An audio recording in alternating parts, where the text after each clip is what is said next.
শালা আজকে এরকম আবহাওয়ায় সকাল সকাল ঘুমটা ভেঙে গেছিল, মনটা চাইছিল আর একটু ঘুমালে ভালো হতো। দেখো ভোরবেলা থেকেই বিচ্ছিরি জোর মেঘ করেছিল, বৃষ্টি যখন তখন আরম্ভ হয়ে যেতে পারে। আর গাইস আমি জাস্ট মুখটা ধুয়ে আর ছাদের দিকে এলাম আর দেখছি বৃষ্টি আরম্ভ হয়ে গেছে।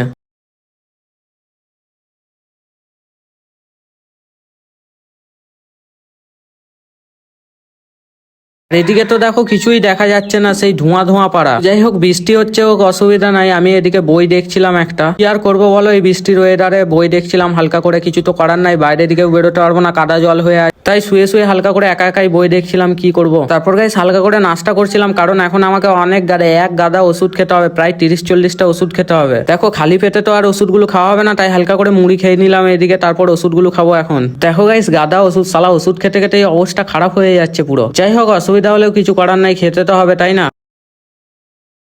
এদিকে ওষুধ খাচ্ছি ঠিকই, কিন্তু শালা আবার ভিজে ভিজে বেরিয়ে পড়েছি। দেখো শুধু অবস্থা আমাদের এখানে রাস্তাঘাটের। ভেবেছিলাম যে বেরোবো না, কিন্তু শালা এরা ফোন করে ডাকছে, বলছে আয় একটু ঘুরে আসি, না হলে হবে না। তাই কি করবো, হালকা করে বেরোতেই হলো।